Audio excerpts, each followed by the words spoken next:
저희 컴퓨터 분야는 크게 이론, 소프트웨어, 하드웨어, 시스템, 응용 이렇게 5분야로 나눌 수가 있습니다.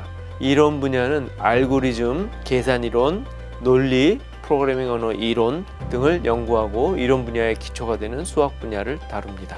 소프트웨어 및 시스템 분야는 이론의 바탕에서 실제 소프트웨어를 개발하는 데 필요한 기술들을 연구합니다. 운영체제라든가 네트워크 시스템, 소프트웨어 공학, 프로그래밍 언어 시스템, 빅데이터, 기계학습 분야 등입니다.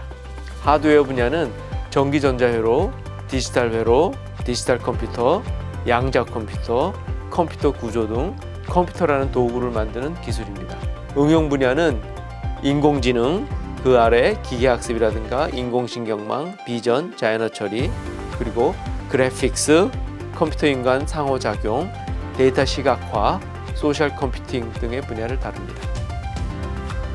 학부를 졸업하기 전에 들었던 이광근 교수님의 수업 프로그래밍 언어에서 기존의 컴퓨터공학 수업과는 전혀 다른 방식으로 컴퓨터 프로그래밍 언어를 설명하는 새로운 접근법을 보고 이에 더 심도 있는 연구를 해보고 싶다는 생각이 들었죠. 사실 특별한 동기가 있는 것은 아니고 단순히 재밌을 것 같아서 시작했습니다.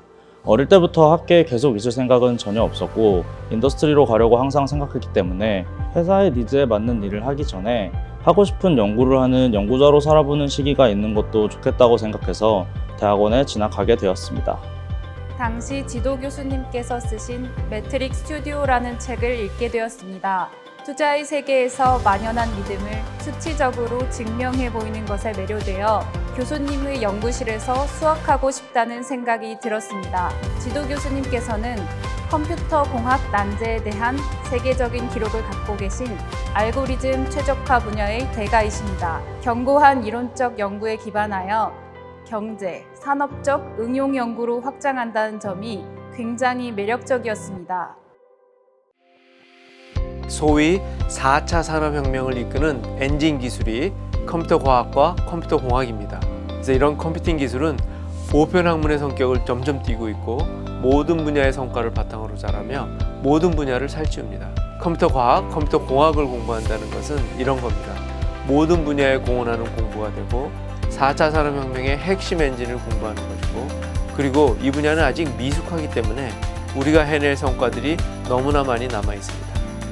학부 과정은 기초교육의 연장선상에서 다소 학습 범위가 어느 한 전공으로 좁아지기는 하지만 여전히 상당히 넓은 영역에서 두루뭉술하게 공부를 하게 되죠. 반면 대학원에서는 그 전공에서도 상당히 좁아지는 어느 특정한 분야에 파고들기 때문에 학부 때처럼 지식을 배우는 것뿐만 아니라 자신이 어떤 지식을 배워야 하는지를 직접 고를 수 있어야 하죠. 대학원과 학부의 가장 큰 차이는 본인이 문제를 정의해야 한다는 부분이라고 생각합니다. 대학원 공부의 가장 어려움이자 학부와의 큰 차이라고 느껴지거든요. 또한 컴퓨터 공학, 특히 자연어 처리 분야는 최근 엄청난 속도로 기술이 개발되고 있어서 연구의 트렌드를 잘 파악하는 것이 매우 중요한데 이러한 트렌드를 파악하는 노력 또한 학부 공부와 큰 차이로 느껴지죠. 프로그래밍을 해보신 적이 있으시면 잘 아시겠지만 컴파일이나 실행 이전에 몇 번이고 타입이 맞지 않는다거나 여타 문법에 오류가 있다며 세그멘테이션 폴트가 뜨는 걸 볼 수 있죠. 숨은 오류가 있는 프로그램을 디버깅하는 것보다는 아무래도 시작 전에 어디가 문제인지를 확인하고 수정할 수 있는 디버깅이 훨씬 수월하죠. 그래서 저는 현재 프로그램이 실행되기 전에 이 프로그램이 올바르게 실행될 수 있는지를 분석하는 정적 분석이라는 분야에서 연구하고 있어요. 저는 자연어 처리 연구 중에서도 대형 언어 모델 관련된 연구를 하고 있습니다. 정말 쉽게 설명하면 요즘 많이들 사용하는 챗GPT와 관련된 연구를 한다고 이해하면 좋을 것 같아요. 저는 딥러닝 모델 중 하나인 트랜스포머를 이용하여 TSP 문제를 푸는 것에 대해 연구하고 있습니다. TSP는 순환 판매원 문제라고도 불립니다. N개의 도시가 주어질 때 한 도시로부터 출발하여 모든 도시를 한 번씩 방문한 다음 출발했던 도시로 돌아오는 가장 짧은 경로를 찾는 문제입니다. 간단해 보이지만 도시의 수가 늘어날수록 가능한 경로의 수가 급격하게 증가하여 해를 구하기 매우 어려워집니다. 이 문제는 컴퓨터 공학 분야의 난제 중 하나입니다. 트랜스포머는 딥러닝 모델 중 하나로 시퀀스 데이터를 처리하는 데 유용합니다. 잘 알려진 챗 GPT 또한 트랜스포머를 기반으로 한 대화형 인공지능 모델입니다. 트랜스포머가 자연어 처리 분야에서 큰 성과를 거뒀지만 TSP를 푸는데 직접 적용하기에는 아직 개선해야 할 부분이 많습니다. 저는 TSP 문제 특성을 고려한 트랜스포머 기반 모델을 개발하는 것에 대해 연구하고 있습니다. 자신이 하고 있는 연구를 다른 사람이 온다고 해서 마저 이어나갈 수 있을까 하는 생각이 들곤 하죠. 대학원의 연구는 학부과정의 전반적인 지식에 어느 정도 숙달된 것을 선행적으로 요구하며 여기에서 추가적으로 자신만의 분야에서 한정된 지식을 바탕으로 새로운 지식을 쌓아나가는 것이니까요. 그 연구가 성공하든 실패하든 이런 고도로 집중된 연구 분야에서 쌓은 경험을 다른 방식으로 쌓는 것은 거의 불가능하죠. 그나마도 사람들마다 연구 분야는 제각기 다르니까요. 그런 점에서 과연 제가 이후 관리를 누군가가 대체할 수 있을까? 하면 쉽지 않을 거라 생각해요. 당장은 최신 기술들을 열심히 파악하고 연구하는데 많은 시간을 투자하고 있기 때문에 대체가 어려운 인력이라고 볼 수도 있을 것 같지만 최근 기술 개발의 속도로 미루어 보아 1, 2년만 최신 기술 습득에 소홀해도 가치가 많이 떨어질 것으로 생각돼서 현재의 상황만큼이나 앞으로의 노력이 중요할 것 같습니다. 대체 불가능하다는 것은 없다고 생각합니다. 다만 대학원 과정을 통해 얻을 수 있는 장점이 분명히 있다고 생각합니다. 해당 분야의 전문가이신 교수님으로부터 전문가가 되는 방향으로 직접 훈련받을 수 있습니다. 대학원에서는 단기간에 결과를 내는 것보다 한 주제에 대해 긴 호흡으로 깊이 있게 탐구하게 됩니다. 이 과정에서 다양한 시행착오를 통해 살아있는 경험적 지식을 습득할 수 있습니다. 대학원에서의 이러한 경험들이 좀 더 깊고 날카로운 통찰력을 가진 사람으로 성장할 수 있게 한다고 생각합니다. 졸업 후에는 연구한 것을 토대로 정적 분석 관련 업무를 하거나 정적 분석 과정에서 지식을 쌓은 컴파일러 쪽으로 일을 하며 실제 상황에서 프로그램이 동작하는 사항을 알아보고 싶어요. 기본적으로는 인더스트리에서 언어 모델 관련된 직종으로 취업을 하고 싶어요. 아직 명확한 것은 아니지만 순수 연구자의 길을 계속 가는 것보다는 엔지니어링 쪽으로 관심이 많아서 관련된 일을 찾아보고 있습니다. 현재 저는 TSP 문제를 푸는 것에 대해 연구하고 있습니다. TSP 문제는 물류, 택배, 스쿨버스 등 다양한 차량 라우팅 문제들의 원형입니다.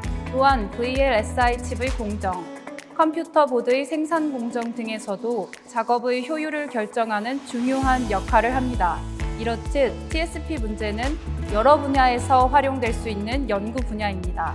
졸업 후에도 학교나 연구소에서 연구를 이어가 산업 현장에 기여할 수 있는 실용적인 연구 결과를 내고 싶습니다.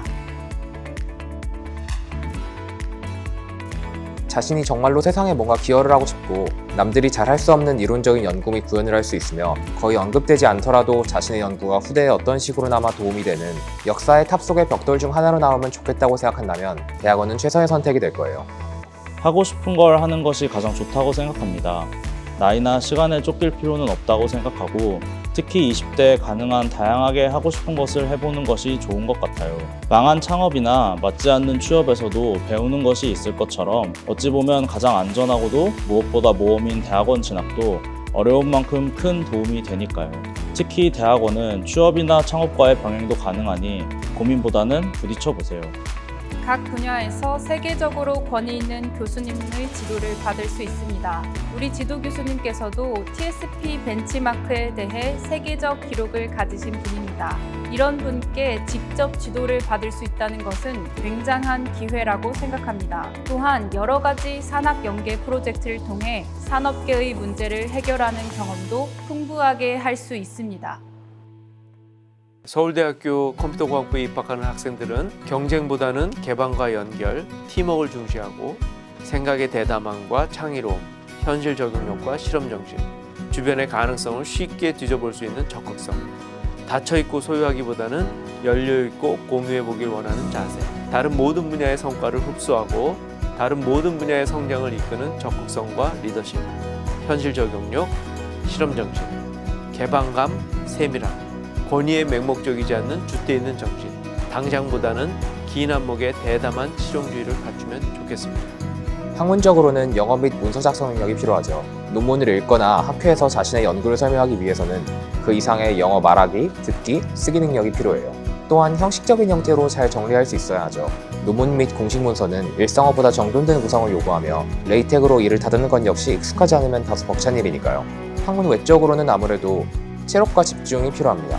피로 속에서 계속 생각하는 동안 점차 체력도 집중력도 고갈되는 것을 느낄 수 있으니 이런 역량을 미리 잘 길러두는 것이 좋겠죠.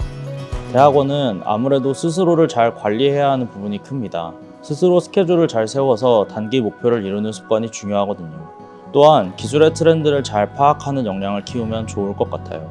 다른 분야의 공부를 해보는 것을 추천합니다. 내 전공과 비슷한 계열의 탁과 공부나 정반대 분야의 공부를 해보는 것도 좋습니다. 예를 들면 단백질 3차원 구조를 정복했다는 알파폴드 논문을 읽을 때 생물학적 지식이 있다면 좀 더 쉽게 이해할 수 있을 것입니다. 전공과 정반대의 공부를 하면 다른 분야와의 풍부한 접점을 갖게 됩니다. 교육학에서 강화학습을 공부한 사람은 컴퓨터 공학의 강화학습을 배울 때 좀 더 깊이 있는 이해가 가능할 것입니다. 마지막으로 체력을 키우는 것도 굉장히 중요합니다. 체력이 좋으면 몸도 마음도 단단해지고 이로 인해 연구도 잘할 수 있으리라 생각합니다. 저희 서울대학교 컴퓨터공학부 석박사과정 대학원생이 되시면 학비와 생활비는 모두 지원된다고 생각하시면 됩니다. BK21 대학원 연구장학금, 학술활동 지원비, 강의연구 지원 장학생을 통해서 등록금 및 생활비 지원, 그리고 다양한 맞춤형 장학금을 통해서 등록금과 학술활동이 지원됩니다. 대학원 생활은 어떤 주제를 어떻게 연구하느냐라는 문제에 달려 있어요. 자신의 연구 분야에서 어떤 주제들이 연구되고 있으며 어떤 진전이 있었는지 파악할 필요가 있고 그 주제에 어떻게 접근하며 또 다른 주제에서의 접근법을 어떻게 적용할지 생각할 수 있어야 합니다. 그리고 이러한 것들은 오랜 종합적 경험치와 수월성으로부터 가능하니까 서울대학교 컴퓨터공학부는 좋은 선택이라 할 수 있죠. 아무래도 우수한 교수진 및 학우들, 그리고 그것을 잘 보여주는 논문 실적 때문이라고 생각합니다. 세계적으로 인정받는 우수 학회나 저널에 등재되는 논문을 작성하는 수준의 연구실들이 아직 한국의 서울대를 포함한 소수의 학교를 제외하고는 잘 없는 상황이죠. 혼자 고민하며 진행하는 연구보다 서로 의견을 교환하며 좋은 연구로 발전하는 경우가 많기 때문에 우수한 사람들과 함께 연구하는 서울대 컴퓨터공학부라는 환경이 굉장히 큰 메리트라고 생각해요.